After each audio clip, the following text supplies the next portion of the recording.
লেবাননের দক্ষিণে সোমবার সকাল থেকে লাগাতার বোমা ফেলছে ইসরায়েল। কেঁপে উঠছে জনপদ, ভেঙে গুঁড়ো হচ্ছে ঘরবাড়ি। ইসরায়েলের সোমবারের হামলায় লেবাননে মৃত্যু হয়েছে প্রায় 500 জনের, আহত হয়েছেন হাজার খানেক। নিহতদের মধ্যে রয়েছেন শিশু এবং মহিলারাও।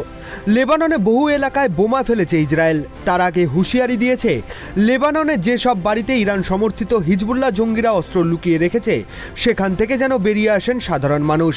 এরপর সোমবার বায়ুপথে হামলা চালানো হয় ইসরায়েলের তরফ থেকে। বিগত 18 বছরের মধ্যে এটি লেবাননের ওপরে সবচেয়ে বড় হামলা বলে মনে করছেন সমর বিশেষজ্ঞরা। ইতিমধ্যেই বহু মানুষ দক্ষিণ লেবানন ছেড়ে নিরাপদ আশ্রয়ের উদ্দেশ্যে রওনা দিয়েছেন। উল্লেখ্য, গত বছরের অক্টোবরে ইসরায়েল এবং প্যালেস্টাইনি সশস্ত্র বাহিনী হামাসের মধ্যে সংঘাত শুরুর পর সেই সংঘাতে জড়িয়ে পড়ে ইরানের মদতপুষ্ট লেবাননের সশস্ত্র সংগঠন হিজবুল্লাহ। হামাসের পাশে এসে দাঁড়ানোর পর গত 11 মাস ধরে হিজবুল্লাহর সঙ্গে সংঘর্ষ চলছে ইসরায়েলের। ফল ভুগছেন সাধারণ মানুষ।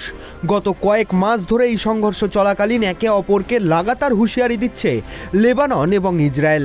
হিজবুল্লাহর হুঁশিয়ারি, যেভাবে ইসরায়েল তাদের ওপর হামলা চালাচ্ছে তার পরিণতি ভুগতে হবে। ইসরায়েলের দাবি, হিজবুল্লাহকে তারা নির্মূল করবেই। নতুন করে দুপক্ষের সংঘর্ষের জেরে ইসরায়েল লেবানন সীমান্ত এলাকা থেকে প্রায় 10,000 বাসিন্দা বাড়ি ছেড়ে অন্যত্র আশ্রয় নিয়েছেন। কিন্তু এখন প্রশ্ন উঠছে, গাজা এবং হামাসের দিক থেকে নজর ফেরালো কেন? হঠাৎ কেন লেবানন এবং হিজবুল্লাহর দিকে নজর ঘোরালো ইসরায়েল? তবে কি হামাসের দিকে বিশেষ কোনো সাফল্য এসেছে? প্রধানমন্ত্রী বেঞ্জামিন নেতানিয়াহু সরকারের কোনো লাভ হয়েছে? এই পরিস্থিতিতেই জল্পনা তৈরি হয়েছে যে গাজা শহরের একটি স্কুলে রকেট হামলার পর মৃত্যু হয়েছে হামাস প্রধান ইয়াহিয়া সিনওয়ারের। বিষয়টি নিশ্চিত করতে শুরু হয়েছে তদন্ত। ইসরায়েলি সামরিক বাহিনী জানিয়েছে, ক্ষেপণাস্ত্র হামলাটি হামাসের একটি ঘাঁটি লক্ষ্য করে করা হয়েছিল। তাতে 22 জন নিহত হয়েছেন। নিহতদের মধ্যে সিনওয়ার ছিলেন বলেও জল্পনা তৈরি হয়েছে। গত 31শে জুলাই ইরানের রাজধানী তেহরানে খুন হন স্বাধীনতাপন্থী প্যালেস্টাইনি গোষ্ঠী হামাসের সর্বেসর্বা ইসমাইল হানিয়া। দাবি ওঠে, হানিয়াকে খুন করা হয়েছে রিমোট কন্ট্রোল বোমার সাহায্যে। তাকে খুন করতে নাকি 2 মাস আগে ইরানের রাজধানী তেহরানের সেই গেস্ট হাউসে দুর্নিয়ন্ত্রক বোমা বসিয়েছিল ইসরায়েলি গুপ্তচর সংস্থা মোসাদ। হানিহার পদে বসানো হয় সিনওয়ারকে। পদে বসার 2 মাসের মধ্যে তারও মৃত্যু হয়েছে বলে জল্পনা। ইসরায়েলি প্রতিরক্ষা বাহিনীর এক কর্তাকে উদ্ধৃত করে টাইমস অফ ইসরায়েলের প্রতিবেদনে উল্লেখ করা হয়েছে, সিনওয়ার আর বেঁচে নেই এমন সম্ভাবনা নিয়ে তদন্ত করছে ইসরায়েল, যদিও এর কোনো পোক্ত প্রমাণ আমাদের হাতে আসেনি।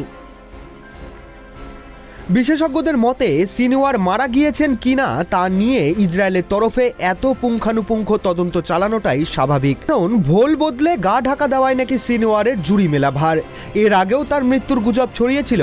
তাই যতক্ষণ না পুরোপুরি নিশ্চিত হওয়া যাচ্ছে ততক্ষণ সিনওয়ারের মৃত্যু হয়েছে বলে বিশ্বাস করতে রাজি নয় ইসরায়েল। সিনওয়ারের জন্ম 1962 সালে। 61 বছরের নেতা গাজার খান ইউনিসের একটি শরণার্থী শিবিরে জন্ম নেন। 1987 সালে হামাসে যোগ দেন তিনি। হামাসের একেবারে গোড়ার দিকের সদস্যদের মধ্যে একজন ছিলেন সিনওয়ার। 80-র দশকের শেষের দিকে ইসরায়েলের হাতে বন্দী হন তিনি, পরে বেরিয়ে যান। 2008 সালে তিনি মস্তিষ্কের ক্যান্সার থেকে সেরে ওঠেন। প্রসঙ্গত, গত বছরের 7ই আগস্ট ইসরায়েলে হামাসের হামলার নেপথ্যে সিনওয়ারেরই মাথা ছিল বলে মনে করা হয়। হানিয়ার মৃত্যুর পর হামাসের প্রধান হন তিনি। তাই অনেকদিন ধরেই সিনওয়ারকে নিকেশের ছক কষছিল ইসরায়েল। এরপর সম্প্রতি গাজার একটি স্কুলে ইসরায়েলি ক্ষেপণাস্ত্র হামলার পর সিনওয়ারের মৃত্যুর জল্পনা তৈরি হয়। সিনওয়ারের মৃত্যুর বিষয়টি যেমন ইসরায়েল নিশ্চিত করার চেষ্টা করছে, তেমনি লেবাননের দিকেও বিশেষ নজর দিয়েছে ইসরায়েল। বিশেষজ্ঞদের মতে, হামাস এবং হিজবুল্লাহ একই সঙ্গে শত্রু দুই গোষ্ঠীকেই ঠান্ডা করে দিতে চাইছে ইসরায়েল। আর তার জন্য এই সময়কেই আদর্শ বলে ধরে নিয়েছে নেতানিয়াহুর দেশ। আর সেই কারণে ইসরায়েল সোমবার থেকে লেবাননে হামলা শুরু করেছে বলেই মত বিশেষজ্ঞদের। ফলে বিশ্বের প্রত্যেকটি মানুষের একটাই প্রশ্ন, এই যুদ্ধ শেষ হবে কবে? Bureau report, tribe TV Bangla.